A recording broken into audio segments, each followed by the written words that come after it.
do you guys remember just a short while ago when I predicted that Mizkif's lawsuit was going to be just tossed out of court?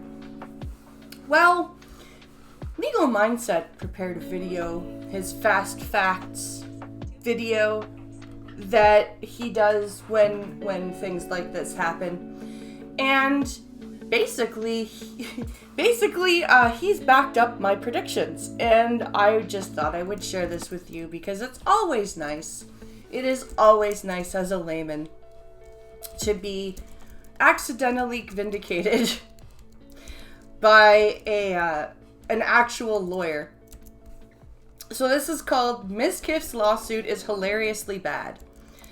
Fast Facts. And this, like I said, it's amazing how stupid Mizkif actually is for presenting this lawsuit against not only Amaru and Asmongold, but OTK and Mythic Talent as well. So he's not only suing Emmy and Asmongold for damages, but he's suing OTK and Mythic basically for unlawful termination of contract and basically subverting the contract to steal the company from him. Which is, again, really stupid because there are receipts that show this didn't happen. And again, Legal Mindset is going to break that down for us in this Fast Facts presentation. And let's take a look, because I love when I'm right. I'm sorry. It happens so little. I love when I'm right. Mizkif's lawsuit is hilariously bad. Today we're breaking it down on the Legal Mindset. We teach you to be your own judge. Of course, I'm Andrew Esquire, American attorney in America, and we're going to break this down for you today. It's good to be back. Thank you guys for being patient with me. I've been doing some traveling. I'm back in the States for a little bit. I think he was in Korea covering the Johnny Somali thing, but I could be wrong. And I'm very excited to be coming back with this topic, something I predicted in my last review of the Mizkif versus Amaru kind of drama, which was drama then, but it's legal now. There's a lawsuit now, and this is something that is absolutely going to blow back on Mizkif, and we're going to get into that today. Of course, I've got a PowerPoint as we get into this Fast Facts version. If you like the Fast Facts, if you like this format, make sure to like the video, leave a comment, let me know you love the Fast Facts, and let me know you're glad that I'm back. So this is I'm just so happy that we have like actual lawyers breaking down just how dumb this is.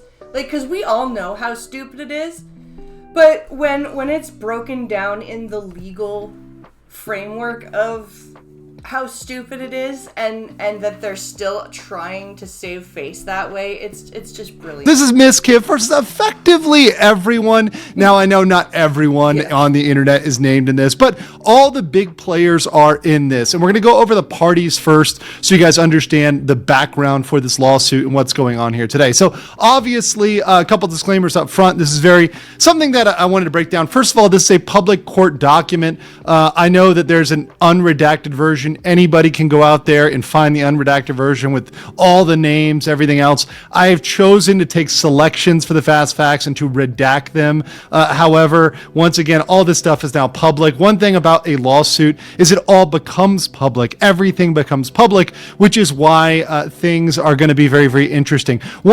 That's the thing, because everybody's quick to yell doxing and stuff, but when you decide to sue somebody, your information is out there. Now, good on Andrew for redacting names. Like, he doesn't necessarily, like, just because the information is out there doesn't mean that it behooves you to just plaster it everywhere. Like, that's the good thing about Legal Mindset is, you know, just because the information is available doesn't mean he feels that it's necessary to just spread it everywhere, because he knows there are crazy people on the internet who will, like, go find these people and try to seek their own type of internet justice.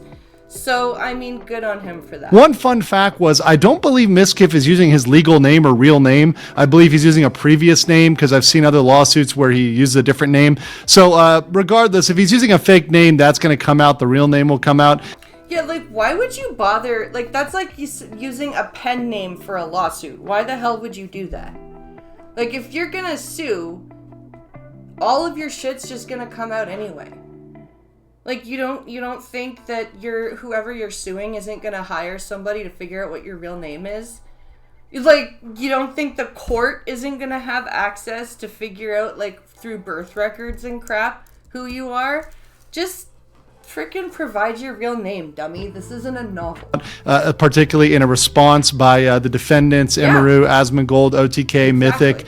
That's going to come out. One of the big thing is I am obviously represented by Mythic, but I do not represent or speak for Mythic. I'm not their lawyer. I'm not their representative. I don't speak for Asmongold, Emeru, anybody else, OTK. I'm speaking for myself. And one of the things that I do appreciate, and I want to give a little bit of thanks to Mythic on this, is I actually had this conversation with them before I ended up signing with them, saying, hey, look, if anything comes out involving a lawsuit, I'm going to cover it. Well, and because that's his shtick. It's his thing that he covers. So if Mythic were to to attract him as a talent for their talent agency, but then turn around and be like, you can't do the thing that made you worth us acquiring as talent, like that would be dumb. So I mean, yes, good on Mythic for not doing that, but it would be a stupid business decision. Now I'm going to do it as I always do, neutrally, based on the facts, based on the law, telling you the way it is or the way it isn't, and that's just the way it's going to be for me, and that's always how it's going to be for me. But they did not put any caps or restraints on what I said or how I speak, particularly as it involves the facts of the law. So I'm not representing anybody and just throwing it out there. The last thing is, I am going to make some bold statements here. I do say his lawsuit is hilariously bad, but court cases are always unpredictable. You never know what's going to happen. Even if there's a 99% chance that he loses, hey, there's a 1% chance out there. Judges can be crazy. He could get like this really weird judge that's, I don't know, maybe he's also a crazy narcissist and he feels really sympathetic for Mizkif. I don't know, maybe that'll happen.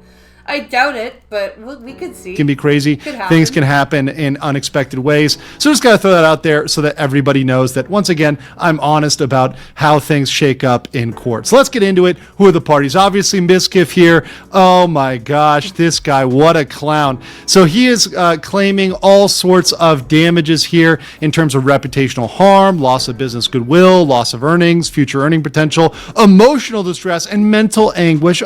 Oh my God. Oh my God, emotional distress and mental anguish. Why? Did Emmy's plushies hurt you? Did Emmy's view count destroy your soul? What the fuck, dude? You were punching holes in walls. I bet you, I swear to God, I bet you those poor rabbits were fucking scared to death. That's what I think. Anyway, but yes, you are the one who needs emotional damages. Fuck off. Oh, mental anguish. Did those plushies hurt your soul, Mizkif? Did those plushies destroy you? I know you got the big Donkey Kong back there, but you're really Baby Yoshi energy. Listen, Mizkif is going to destroy himself legally, financially, and reputationally in this, and I am going to be here to cover it all the entire way. So I'll say it once and I'm going to say it again. Thank you, Mizkif, for the infinite content here. I agree. Things were Hassan is fun to milk, but you can only point out the terrorist sympathizing, dog shocking, grandma obsession so many times. Good timing, dude. We needed something else, and you provided it, and you are also providing all of the ammunition for your skyrocket into Little Cowdom. And you know what's really funny is that your advancement into this field is gonna be great for everybody else's views. but not for yours. Here. Obviously, you have Emmy here. She obviously was key to the accusations involving, obviously, some emotional, physical, potentially sexual allegations against Mr. Mizkif. And that's going to be key to what's going on here. But backed up on that and in the lawsuit is the Roach King himself, Asmongold. He's in this in the defamatory context, claiming that his statements are defamatory. That's what Mizkif is going after. So You mean the statements as the eyewitness accounts? The I was there, or I was on the call, or I was part of the meeting. Those statements? That's like a murderer who somehow gets witnessed killing somebody, turning to the person that saw him stab the person and go, I'm suing you for defamation because you stood up in court and testified that I stabbed that person. What the fuck are you doing? So he's pulled into this as well. And mind you, both Emmy and Asmongold would be key to the discovery here, and both of them would be deposed, which means they're going to get questioned, and all those things, including all those things Asmongold said he kind of doesn't want to talk about yet. Yeah, he's going to have to talk about those eventually when he's asked questions by his lawyers and by Mizkif's lawyers. So, well, I think that's why he doesn't want to talk about it yet, because he knows that there is something coming. So he's waiting for deposition. That's my theory. My theory is that Asmongold doesn't want to throw everything out on stream because he knows that a lawyer is coming to talk to him, and then he's going to lay everything out on the table. And I think that's the same thing for Emaru, because I know that she held back a bunch of stuff too. So I think that's why. So all those stories and all those things he says he has are going to come out. Now, he may not want to tell them right away, and I respect his decision. Obviously, he's a thoughtful guy, and he's thinking about this carefully. But all those things are going to come out as he is now a named defendant. Another named defendant, Mythic Talent. Of course, once again, my talent agency, but once again, I'm not personally involved in this. But they're brought into this for contractual side as well as OTK as a corporate unit. Obviously, they all had some ownership stakes in this. They all had a share in this. So obviously, depriving Mizkif of his shares is one of the claims at stake here. So yeah, he's trying to say that they unlawfully usurped his part in the ownership, which he actually, well, I'm not going to spoil it. Get into this lawsuit. So first, we have breach of contract. Now, this is the strongest possible claim. Now, why do I say strongest possible? Because we don't have the entire contract. Now, I can speculate on what that is based on, number one, my experience with these types of contracts, and number two, having written some types of contracts like this myself. As you guys may or may not know, I'm a corporate lawyer. I have reviewed a lot of corporate agreements. So I can very much imagine what's going on here. And the strongest argument that he does have, and this is me being honest and upfront, is that there might be some breach of contract until we see the contract. My argument here in my kind of thoughts for OTK in general would be release the contract. It's good. That I agree with him. Again, as a layman, I don't know anything about corporate law, but probably the best thing for them to do is be like, okay, well, here's the contract in its entirety. Here's, every single clause, and if there is a clause that says, hey, if you breach or bring down the reputation of the organization, or you are involved in any misconduct, then we can terminate you. Well, then he's cooked. It's going to come out as part of discovery. It's going to come out as part of this process. So one thing I would want to see, and once again, they can release this privately, publicly, whatever, it's going to come out as part of the lawsuit, is to get this particular agreement. So what is he saying? He's saying that, hey, they ousted him from ownership without breach or default. And now what that is saying is he had no notice, he had no reason to know he was going to be kicked out of OTK. Well, by his own admission and by the filing of the letter, which they previously sent him, in fact, he was on notice. He already had a strike. They could have removed him for just that, but they decided not to. So this, to me, despite being his strongest possible claim, is fundamentally flawed by his own evidence. Again, he's sinking his own ship. The evidence that he is giving to the court says they actually sent him a letter that they're like, okay, dude, you're done. Because he had already, as Legal Mindset just said, he had gotten a strike. And so, but they let that go. And then, like, all this shit with Maya was going on, and what Trainwrecks was accusing him of. And they were like, okay, no, we're done. It's by the evidence that he's submitted himself. So saying that he's divested with no breach or notice is, in fact, countered by what he submitted, which we'll look at later. The next count is defamation. Now, this one is one you guys can obviously are familiar with. We've covered a lot of defamation cases on my channel. So he's saying that essentially the two main defendants, which are essentially Amaru and Asmongold, have defamed him with untrue statements, etc. Except he literally went live the same night as Amaru did and admitted to everything. Et cetera, and have published these to millions and millions of people. Now, the big problem with defamation is that you're going to need to prove it at the actual malice phase. And actual malice means that they actually had a high standard of malice against you, not just they said something that they were mistaken about, but they knew it was wrong and they had actual malice. That's like the Amber Heard case. She knew what she was doing when she scheduled the TMZ people to just show up when she went to file for the restraining order. She knew what she was doing when she wrote that article. She knew, like, all of that. Like, this is nowhere near defamation, in my opinion, as someone who's not a lawyer. That's going to be hard.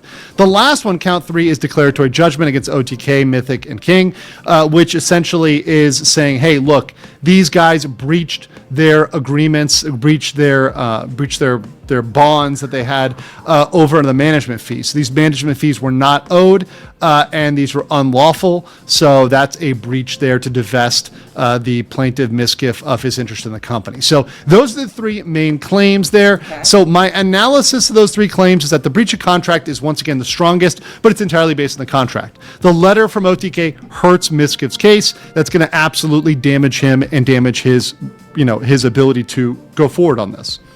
I think unless that contract is like really, really, really, really badly written and it's just absolute garbage, the fact that that letter exists is gonna probably seal his fate on the contract part.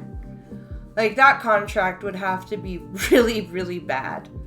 And like a judge would have to look at it and be like, I cannot enforce that. Like, the contract would basically have to be unenforceable for that letter to not exist and the judge be like, no, I can't do this.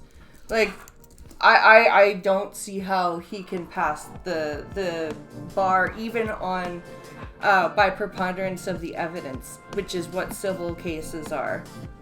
I don't see how he can even pass that bar. Defamation is the most idiotic. Yeah. Why is it the most idiotic? Because it opens up discovery. Discovery. Mm-hmm. Discovery means every single email, Discord message, WhatsApp, text message, anything, Signal, whatever else is out there. Yeah. All of that is going to come out against Mizkif. And not only that, but he's opened up all of his finances. So that, and like I said in my last video, somebody needs to go to Mizkif's Twitch channel and frickin' screen record or download or something, archive, Wayback Machine, all of his VODs before he goes and deletes that shit. So all of his money, everything else is going to be coming out for all the world and God to see, for everybody to say, hey, what's going on with Mizkif? What is wrong here? How much money did he actually lose? And did he lose that money because of these statements? Well, that's going to be really, really hard to prove, to show that, hey, because of these statements, I've lost revenue. How about you've been losing revenue because you've been, well, sucking lately, bro, right? You've been on a downtrend. You've been on a spiral. You've always been having trouble with views, having trouble with numbers. Everybody's numbers are down. So how are you hurt specifically, bro? Honestly, I don't think Mizkif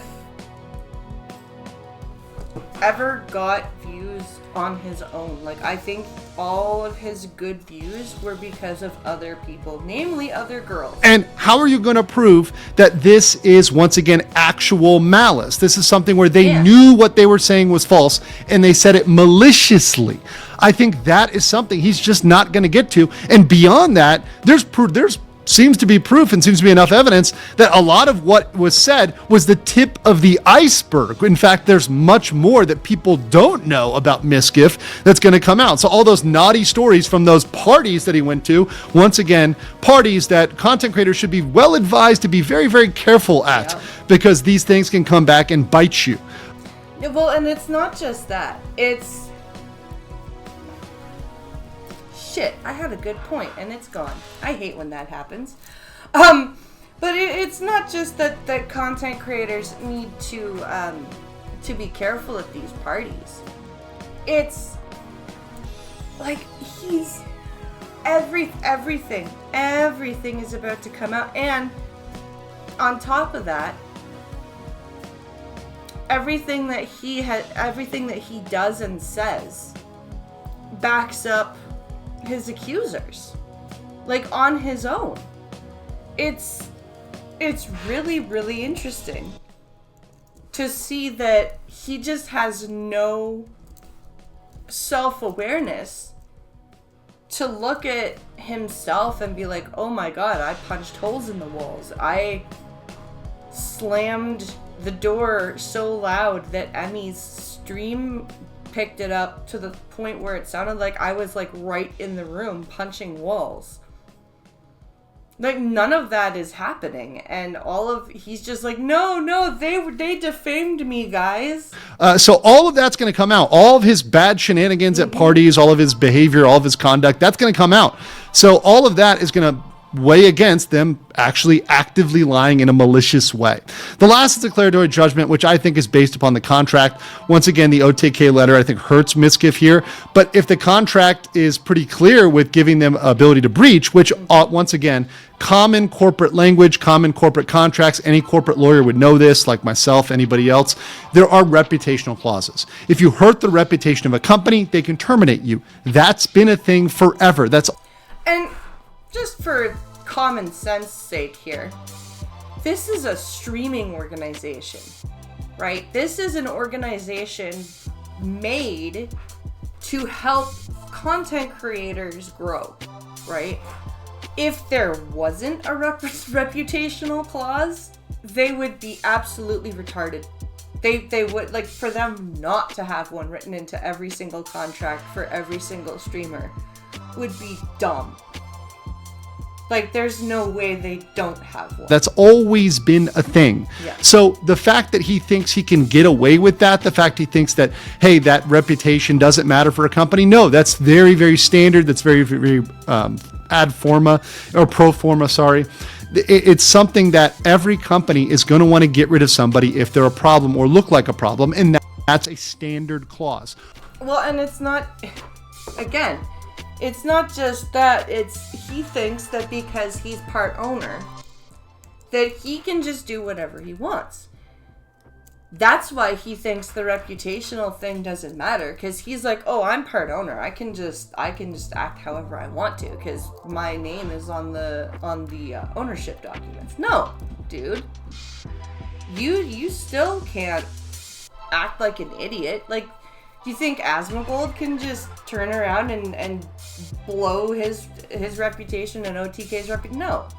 They would drop him if he did that. Almost everybody, every employee. That's why he left OTK after the whole, when he got banned for 2 weeks about the comments on Palestine. That's why he stepped away from OTK. out there in modern corporate America has some sort of Before they reputational do clause. So anything I think or for say the breach of anything. contract and for the declaratory judgment, I think he's going to have a real uphill battle there. Mm-hmm. And let's look at the letter here. This is very interesting. So this is something that was also included. He submitted this. Mizkif submitted this. Idiot. That he had a notice on or about November 6, 2023, that he, from OTK, there's a notice of termination and repurchase. So he was already on notice. So he's directly lying. There is a letter that is like, hey, dude, we have to cut ties with you, and we would like to buy you out. How can he possibly go into a court and be like, they breached my contract? They sent you a fucking letter, dude. So trying to say that he had no notice literally goes against the own evidence that he submitted. Yeah. I don't understand how stupid you can be and how hilariously dumb you can be to say, hey, I had no notice except for this letter where they already put me on notice for multiple instances. Yeah, that's like, again, I'm going to make this into, I'm going to give a criminal example. That's like a robber who's like, I can prove that I wasn't robbing the bank. Let me get the security footage. I have a buddy that works there. And then they produce the security footage, and there they are, walking into the bank, going, hands up, this is a robbery. And they hand it over to the police, going, see, I'm not there. So let's read the language here. Reference to your course of misconduct, including multiple instances of unwanted physical contact and violence. In 2023, he's getting this letter for multiple instances of unwanted physical contact and violence. Gee, I wonder why. And violence. So he was on notice for unwanted physical contact and violence. This is before the quote-unquote mounting of Imaru, which happened more recently. And this is, once again, as of January 24, 2025. So they already had this updated notice, and he's already was put on notice. And once again, let's read these comments, because these comments in and of themselves, which he previously made, would have been more than enough to terminate him. F streamers, F them all, F everybody, F FaZe Clan, F the fourth floor, F OTK, F everybody. I'm going to start being a solo streamer. I've never needed anybody. They needed me. Dude, you absolutely needed them way more than they needed you. Like, that is nuts. Wow. The lack of gratitude this guy has is insane. I just, like, that's crazy. My mind is blown. And he says this while a part of OTK. And he's blatantly like, fuck OTK. Fuck streaming. Fuck FaZe Clan. I don't need any of you. Okay, bye. First of all, how desperate is that? How beta is that? How soy is that? You don't need me, you need me. No, sorry. Nobody needs your tough, I can't even handle a plushie self, bro. I can't handle a plushie, yet I can whip phones and water bottles at people and punch holes in the walls and slam doors and threaten to kill myself because Mr. Beast didn't call me. Bro, that is more than enough to say, if you're saying F your company, for them to terminate you. Bye. That's more than enough. And then going on beyond that, saying OTK failed miserably. Nobody wanted to buy it. It didn't make sense for anyone to ever purchase OTK or to run and operate OTK. So now OTK is very small. Put together, this alone would have been enough. Why would you say that? I'm sorry, even if you think that, you're still part of the company. Why on earth would you voice that opinion? You moron. Of course they fucking let you go. So he's already defeated, I think, a lot of that argument for declaratory and for breach of contract just by his own evidence. Mm-hmm. Which, once again, how many brain cells do you have? And lawyers are willing to file a lot of things, even if there's lack of a real strong, reasonable basis. And based on the short form of this lawsuit, it's very short. There's not a long lawsuit. These clips that I've got you on this in this short, fast facts are actually the beef of what's going on here. This is not much, but all of it that we see kind of weighs against Mizkif, which to me, it just boggles the mind. So my conclusion here, and this is something I'll go into more detail on my live. You can get into my live and jump in on that as well. But I think this is going to destroy Mizkif legally, financially, and reputationally. Oh. In fact, if he wanted to have a good case, he would have a better case against Gucci Marks for his kind of representation of him in the deep fake, etc. That would have been a better case. But this case against Asmongold, Emaru, OTK, Mythic, it's not going to do well. Not to mention,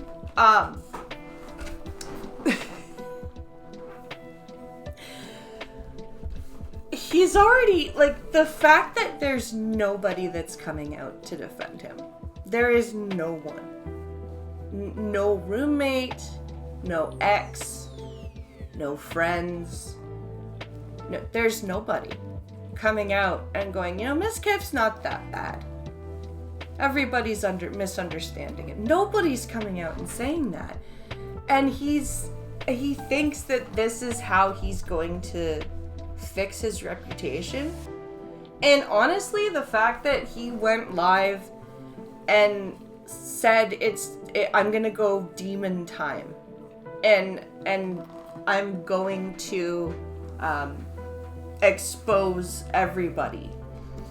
You could say that he's doing this maliciously, and they might have a case against him for misusing the court if he's going to try to do this to, like, punish them for something that they actually didn't do but he did. That could go against him too. He's working himself into a really bad corner, in every sense of the word, which that's what people with that type of personality do.